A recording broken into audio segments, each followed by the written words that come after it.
Hello friends, my name is Jess and welcome back to my channel, Books Past Bedtime, and welcome to day 2 of Vlogmas.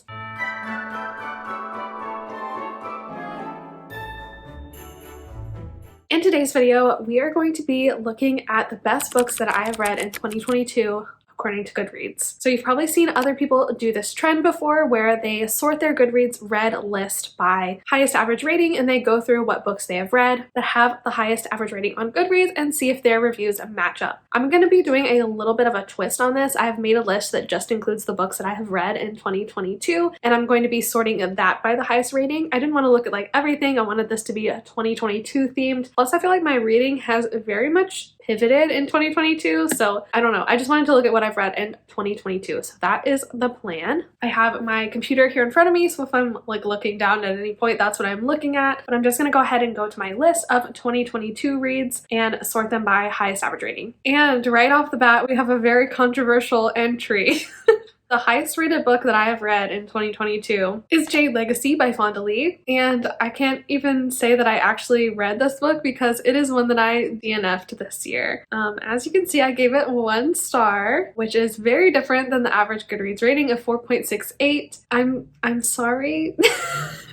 This is the 3rd book in the Greenbone Saga series by Fonda Lee, which is a very beloved adult fantasy series, and I read it with my book club, the Fantasy Series Book Club, this year, and I just didn't feel, I wasn't feeling the series. I didn't connect to the characters. I actually like actively hated most of the characters, and the world just wasn't my kind of thing. This just wasn't my vibe of a book, and I probably would never have picked this one up had it not been for the book club. So to be fair, I feel like my rating is definitely not indicative of other people who have read this book, so I do disagree. And personally, I don't know that it deserves this type of rating. I can't believe that this is the book that has the highest rating of all of the things that I've read this year, but I guess I just don't have taste.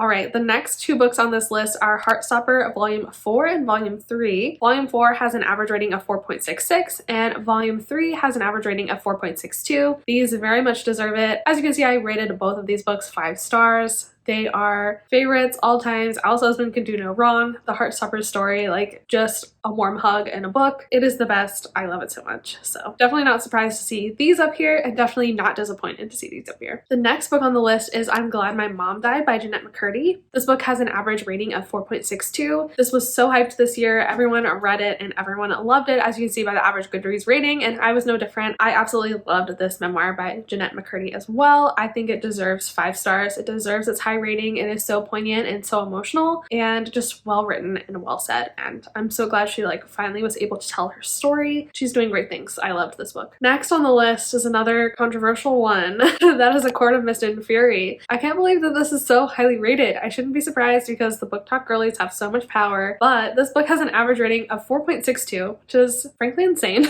And as you can see, I did not agree. I think that this was rounded up actually from a 2.5 rating. Did not like this book very much. If you didn't know, this is the 2nd book in A Court of Mist and Fury series by Sarah J. Maas. The 1st book starts off with a Beauty and the Beast retelling, and then the 2nd book we move to like a new love interest. Personally, I find it very boring and I don't like the characters. Feyre is like the most Mary Sue fantasy character of all time. She has no personality at all and you're in her head for like 600 plus pages and I just do not have the patience for that. Yeah, I ended up DNFing this series. It is not my favorite, and there's so many better books out there that could be higher rated on Goodreads. Like, I don't know.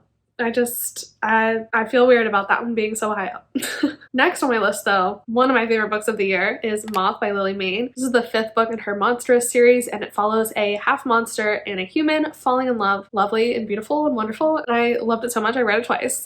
This one also has a 4.62 average rating, and I think that is very, very much deserved. This is one of my favorite series that I've discovered this year. It is so much fun. It is so cute and sweet, and I love this book. Easy 5 stars, and I'm actually very, very happy to see it so high up on this list. The next 2 books are Heartstopper Volume 2 and Heartstopper Volume 1. These have an average of a 4.59 and a 4.3 average rating respectively. Obviously, the same thoughts apply to Volumes 3 and 4 as to these 2. They very much deserve deserve to be this high on the list. They are just wonderful, lovely, beautiful stories, and I am so happy that everyone else feels the same way because these books deserve so much love. They deserve all the love that they have gotten this year. Makes me so happy. I can't wait for season 2 of the TV show. That will make my 2023. So obviously I rated both of these 5 stars as well. I definitely 100% agree. Next on the list is Seraph by Mayne, which is the 6th book in the Monstrous series and takes place directly after Moth in the series. This one has an average rating of 4.51 and I also gave it 5 stars. This one I don't love quite as much as Moth, so I feel like that's a correct order for them to be in. I'm glad Moth is the highest in the series because it's the best. It's so good. But that's not to say that this one wasn't also super good. This one follows a full monster and a human falling in love. I just love the series. It's so good. And I definitely think that it deserves these high average ratings. And even if you don't think monster romance would be your thing, I feel like you should give this series a try because I didn't think monster romance was going to be my thing either. But this series is just so good that I don't really understand how anyone could not like it. So yeah, that's my pitch. I loved this series. I'm definitely glad to see this book here. I agree 100%. The next book is Reminders of Him by Colleen Hoover, which is interesting. This was probably my favorite Colleen Hoover that I read this year. Now, is Colleen Hoover a new favorite author of mine? No. Do I think I will pick up another book by her? Probably not. But I did really like Reminders of Him. I thought it was really good. I give it 5 stars. I think I probably gave it more like 4.5, but I did think it was super good and I understand why it has such a high average rating. And I definitely think it's one of her better works. So yeah, of all the Coho books that could be on this list, I'm glad it's this one. Right, next is a little controversial as well. Jade by Fonda Lee has a 4.45 average rating. This is the 2nd book in the Greenbone saga. I gave it 2 stars, so I very much did not agree with the general consensus on this book again. The same thoughts apply to this installment as I talked about for the 3rd one. I just didn't love the characters. I didn't love the plot. I really didn't like anything about this book very much, which is why I gave this one 2 stars and I rated the last one 1 star and DNF'd it. I do think that this series has a lot of merit. I can see why people would like it. I can see it being other people's cup of tea. Obviously it is because it has such a high average rating on Goodreads. Simply just not for me. Let's move on to another controversial pick. And here we have the 3rd ACOTAR book, A Court of Wings and Ruin by Sarah J. Maas. This book has an average rating of 4.44 stars. And as you can see, I very much did not agree. I gave it 1 star and DNF'd this book. This is where I DNF'd this series. I think I got like, I don't even know, between 50 and 100 pages into this book. And I just simply could not bring myself to care at all. I did not care what happened to Feyre. I did not care what happened with her romance. I did not care what happened to any of the other characters because none of them meant anything to me except possibly Nesta. No, this is a no for me. It's just a no. It's just a no. Next, we have here another book from Lily Mayne's Monstrous series, and that is When. This is a novella that takes place between books 3 and 4, and I actually didn't like love this. I think I gave it 3.5 stars. Rounded up to 4 on here, but this does have an average rating of 4.41, and I think mainly because it's just a fluff novella of a lot of people's favorite couple in the series. Danny and Wynn are not my personal favorite couple, so I just kind of found this book to be like needless fluff. It really, I mean, it kind of advanced the plot, but it's one of those things where it like could have been an email. It didn't need to be a whole nother book. I liked it. I understand why it's high rated. I don't hate that it's high rated, but it's not in my top 20 of the year, you know. Next, we have Verity by Colleen Hoover. This book has an average rating of 4.40. I gave it 4 stars. I think I probably gave it 3.5, rounded up to 4. This is very different than everything else Colleen Hoover has written. This is much more a thriller than like romance or chick lit. I hate that term, but I don't know what else to call it. And I feel like this is one of those books that the farther away I get from it and the more I look back at it retrospectively, I'm like, not that good. A very weird book, but I know that this one had just blown up this year, and I feel like Colleen Hoover is an author that people who don't read a lot love, which is fine. That's great. I'm glad people are reading it all, but there's just so much better stuff out there, you know, than Colleen Hoover that I feel like they just haven't discovered it yet. And when they do discover it, it's going to really blow their mind if Colleen Hoover's blowing their mind right now. So I feel like that's what's happening with like Verity, for example, right now. So not a book I would rate in my top books of the year, but I understand why other people do. Moving on, the next book here is The Dragon Republic by R.F. Kuang. This is the 2nd book in the Poppy War trilogy. I read the entire Poppy War trilogy this year in 2022, and I think it's interesting that the 2nd book is the only one appearing on this list because because the first one was my favorite, but it seems like most people's favorite is the second book, or the people that read the second book loved the first book and therefore loved the second book because they wouldn't have continued the series if they didn't love the first book, you know? I feel like the first book never has the highest average rating, because if people didn't like that one, they're going to rate it low and not continue. So it's less likely there's going to be low ratings for next books in the series. You know, you understand. I don't know why I'm explaining this to you. I'm preaching to the choir. I know, I'm sorry. Anyway, this book has an average rating of 4.39 and I gave it 4 stars. I did like this one. I definitely loved the first one the most. The first one is a 5-star book for me, and the last book is not good.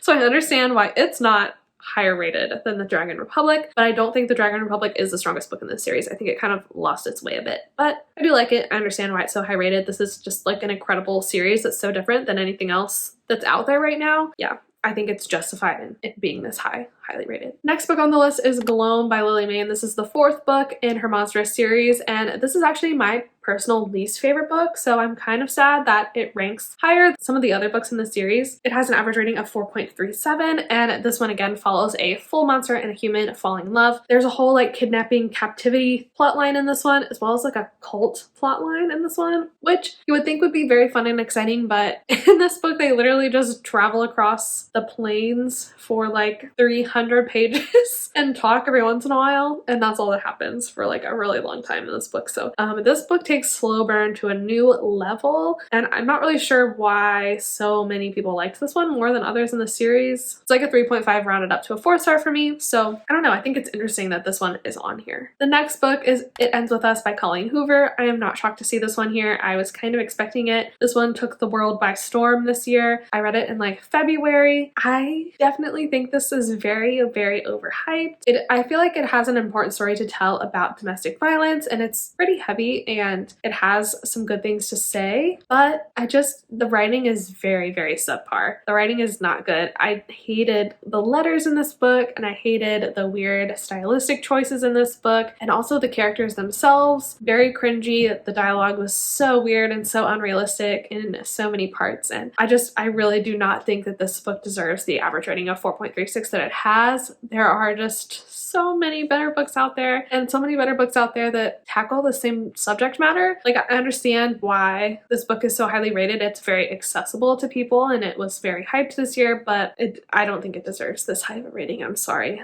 It was a 2.5 rounded up to a 3 for me. So the next book listed here is Moonstruck by Only James. This is the 3rd book in her Necessary Evil series that follows a family of serial killers and their respective romances, new one in each book. Fun fact though, this one is my least favorite, I think, in the series. I just didn't really love the dynamic between Aiden and Jericho. It's kind of strange. I don't know, just wasn't one of my favorites in the series, so I think it's interesting that this one is the most high rated of all of them. Baffling to me, actually, because I feel like the general consensus is that the second book is the best. My favorite is the first book, but I've never heard anyone say the 3rd book is their favorite, so it's very baffling to me that it is the highest rated of this series. Anyway, has a 4.35 average rating. I give it a 4-star, maybe like 3.5 rounded up to a 4, and it's fine. I love this series, but it's definitely not my favorite, so interesting. Next on the list is King and the Dragonflies by Kaysen Callender. This book has a 4.35 average rating as well, and I gave it a full 5 stars. This book is actually one of my favorites of the year. Is that my only favorite of the year that's on this list? I haven't actually like written out my favorites of the year list, but this is the only book that I've talked about so far that is like definitely on my list. That's very interesting. I really did not think that it was going to be so different. Like, I thought more of my absolute favorites would be on here, but they're not. We will see for sure, but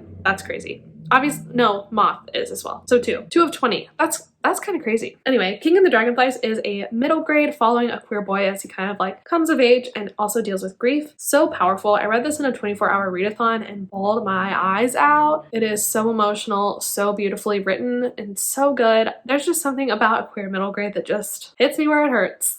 I loved this book so much, and I definitely think it deserves this high rating. I think it deserves a higher average rating, but who am I to say? People are too busy reading ACOTAR. And last but certainly not least, the 20th highest average rated book that I've read in 2022. That was a really long-winded way to say that. I don't know why I felt the need to do that, but that is The Reek by Mayne. This is the third book in the Monstrous series and probably my second favorite in the series after Moth, so I'm glad to see this one just nudged its way in there.